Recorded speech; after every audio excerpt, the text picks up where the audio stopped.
Doctor साहब बहुत बहुत शुक्रिया आपने हमें वक्त दिया। सबसे पहले तो थोड़ा सा हमारे नाज़रीन को आप एजुकेट भी करें, ये कार्डिक अरेस्ट और हार्ट अटैक में डिफरेंस क्या है? क्योंकि लोग इसको दोनों को एक तरह से इस्तेमाल करें इसका इस्तेमाल, तो ये बताइए इसमें डिफरेंस है क्या और इसका इम्पैक्ट क्या होता है? सबसे पहले तो बहुत शुक्रिया आपका कि आपने एक अहम टॉपिक के लिए आज मदद किया। तो कार्डिक अरेस्ट और हार्ट अटैक ये बेसिकली दो मुख्तलिफ चीज़ें हैं।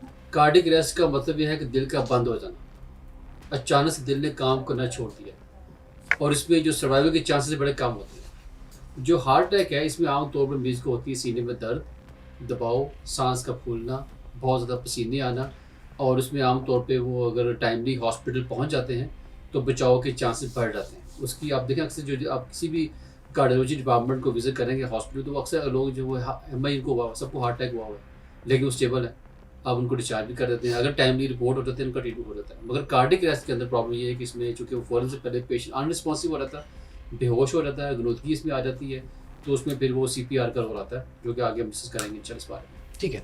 अच्छा डॉक्टर साहब, ये हार्ट की डिज़ीज़ किस वजह से होती है? ये जेनेटिक है या कोई हमारा लाइफ़स्टाइल ऐसा है या कोई डाइट हम अच्छी नहीं लेते जिससे हमारे हार्ट हेल्थ जो है मुतासिर होती है? इसकी रीज़न क्या है? देखिए, एक recent study national institute of cardiovascular diseases NICVD Karachi की एक रिपोर्ट है, रिसेंट अभी पब्लिश हुई है कि 50% लोग जिनमें हार्ट अटैक आ रहा है उनकी उम्र 49 से कम है। 49 से कम है। यस। तो किताबों के अंदर आज भी लिखा हुआ है पाकिस्तान के अंदर unfortunately pre mature coronary artery disease यानी वक्त से पहले आने वाली बीमारी बन चुकी है। और ये बीमारी मैं कहूँ कि 20 साल पहले आना शुरू हो गई तो ये बिल्कुल बचाओ, क्योंकि 50 साल की उम्र से पहले पहले बहुत सारे लोग जिसमें आ रहे हैं यंगस्टर्स अर्ली 30 40 के अंदर। उसका जो मेन बुनियादी वजह है वो हमारा तर्ज ज़िंदगी है, लाइफस्टाइल चेंजेस और हमारी डाइटरी हैबिट्स, खाने पीने का तरीका और फूड सिलेक्शन, ये दो मेजर चीज़ें हैं। प्लस उसमें यंगस्टर्स के अंदर स्मोकिंग, ड्रग्स, इस तरह की चीज़ें जो हैं वो आई थिंक सर करो। प्लस इसमें एक और चीज़ मैं चाहूँगा वो है डिप्रेशन, एंजाइटी। ओके।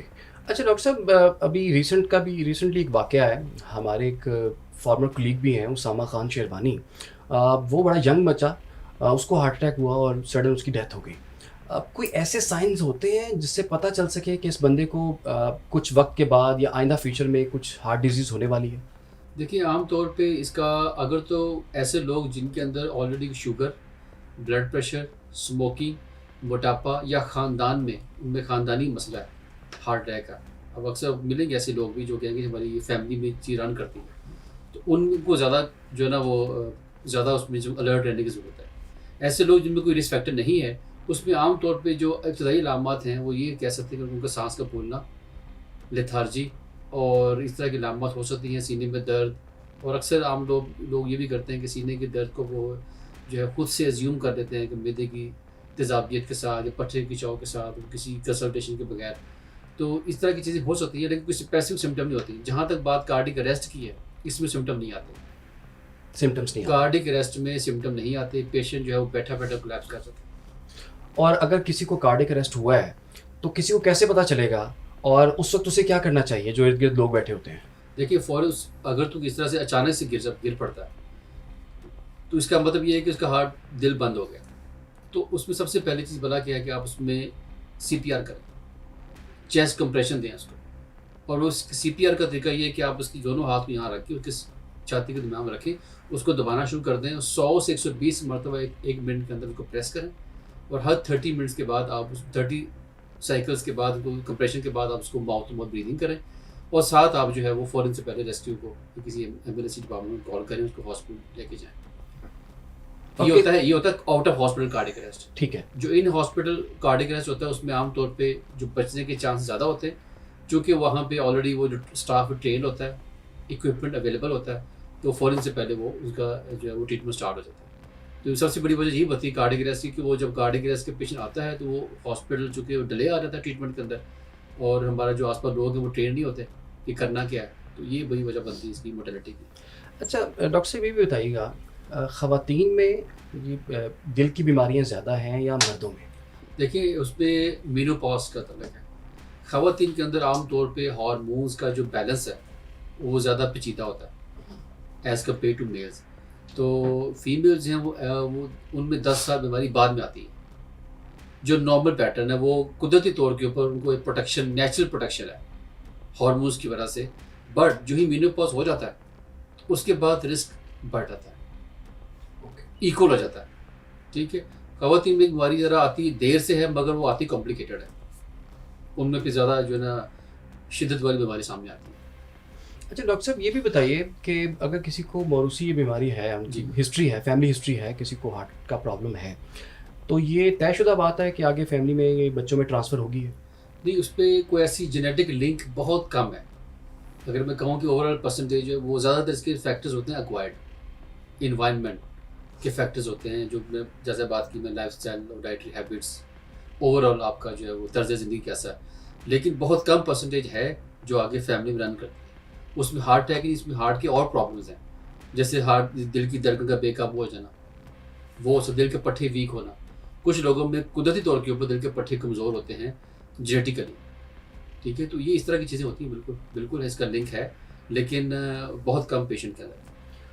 अक्सर सुनने में मिलता है, किसी को पता चलता है कि 30 साल बाद पता चल रहा है कि उसके दिल में तो सुराख है, तो उसको पता ही नहीं होता। तो ये कैसे पता चल सकता है? क्या ऐसी सिम्पटम्स हैं, क्या ऐसे इशारे हैं? लोगों को तो पता ही नहीं होता। हम देख रहे हैं कि 30-30, 40-40 साल बाद जाके पता चलता है, कुछ लोगों को बाय बर्थ ही होती है। देखिए, जो बाय बर्थ हार्ट के प्रॉब्लम्स होते हैं, जैसे कि उसमें होता है ये कि दिल में सुराख होना, या उसमें कोई दिल का किसी एक चैम्बर है वो सही काम नहीं कर रहा, या दिल की जो मेन शरीयाने हैं उनका कोई आपस में कनेक्शन सही नहीं लगा हुआ, तो ये चीज़ें जो है ना आमतौर पर पकड़ी जाती हैं।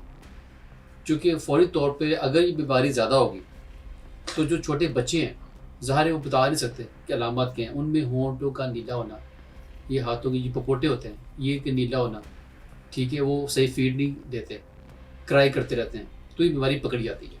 उनमें ग्रोथ रुक जाती है, स्टटेड ग्रोथ होना शुरू हो जाती है। तो ये लेकिन बहुत कम ऐसे लोग होते हैं जो जिनमें इतना मामूली सा मसला होता है कि वो कभी उनको चेकअप की ज़रूरत ही नहीं पड़ती, वो नॉर्मल लाइफ गुजारते हैं। रूटीन का चेकअप के लिए गए तो पता चला कि जनाब एको की दिल का अल्ट्रासाउंड करवाया तो दिल में एक छोटा सुराख है जो बचपन से है, चूँकि उसने सिम्टम कॉज नहीं किया इसलिए वो सामने नहीं आई। ठीक है। अच्छा डॉक्टर साहब, इसका इलाज कितना महँगा है या कितना सस्ता है? चूँकि बीमारी तो ये देख के नहीं आती कि गरीब को आ रही है या अमीर को आ रही है। बिल्कुल। तो जिसको ये बीमारी हो, एक तो बीमारी और पता लगता है कि इससे जान भी जा सकती है आपकी, इतनी सीरियस बीमारी है। दूसरा एक और प्रेशर ये होता है कि इसमें पैसे बहुत लगते हैं। आप थोड़ा-सा हमारे नाज़रीन को ये बताइए कि ये कितना महँगा इसका इलाज है? किस तरह से इसका इलाज होता है और क्या प्रोसेस फ़ॉलो करना है हमने? देखिए, एक तो अब अगर बात करें हार्ट अटैक की, उसमें तो ये कि फौरी तौर पे डिस्पिन की एक गोली है, 4 गोलियाँ क्लोपिडोग्रेल की होती हैं और एक जो है ना स्टैटिन कोलेस्ट्रॉल गोली, 5 गोलियों का एक एमरजेंसी बॉक्स हर घर में होना चाहिए। ये 5 गोली कोई कॉस्टली नहीं है, इससे होगा कि पेशेंट की जान बचने के चांसेस बढ़ जाएंगे। फौरी तौर के ऊपर आप उनको खिलाएं, हॉस्पिटल लेके जाएंगे, अगर टाइमली पेशेंट पहुंच जाता है तो इस वक्त ज़्यादातर गवर्नमेंट सेटअप्स के अंदर ये फ्री हो रहा है सारा कुछ। ये फ्री हो रहा है, अवेलेबल है, लेकिन अगर प्राइवेट कराएंगे तो उसकी कॉस्ट डेफिनेटली ज़्यादा है। वो भी डिपेंड करता है उसकी जो एक्सपर्टीज़ के ऊपर और जो उसकी जिस तरह का वो चीज़ डिवाइस या स्टैंड यूज़ हो रहा है उसी कॉस्ट के ऊपर, तो वो वेरी करता है, इसलिए उसको बताना मुश्किल है।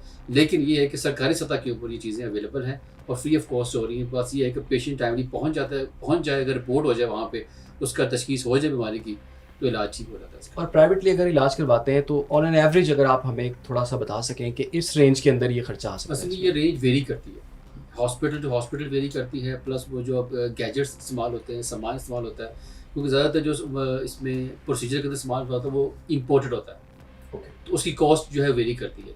ठीक है, अगर आप एक 2-2.5 लाख में एक जगह स्टैंड पड़ रहा है, कहीं पे वो 4 लाख में पड़ रहा है, ठीक है, तो it all depends on the expertise and the equipment used, तो इस तरह से वेरिएबल है। लेकिन ऑब्वियसली हमारी ज़्यादातर आवाम उसको अफोर्ड नहीं कर पाती, तो उनके लिए होता है कि वो सरकारी हॉस्पिटल में फौरी तौर पे जाएँ, सिर्फ ये कि टाइमली पहुँच जाएँ। इसमें टाइम इज़ मसल, जितना जल्दी पेशेंट हॉस्पिटल में रिपोर्ट हो जाएगा उसके बचने के चांसेस बढ़ जाएँ। अच्छा डॉक्टर साहब ये बताइएगा, एक पेशेंट को हार्ट अटैक हुआ है, जी। उसके पास कितना टाइम है? देखिए, टाइम डिपेंड करता है, जितना जल्दी वो अर्ली हॉस्पिटल में प्रेजेंट कर जाएगा उतना बेहतर है। विदिन 90 मिनट उसको स्टेंट डाल देना चाहिए। जितना टाइम कम होगा उतना उसके सक्सेसफुल चांसेस जो है ना बढ़ जाएंगे, उसके बचने के भी और प्रोसीजर के भी चांसेस बढ़ते जाएंगे।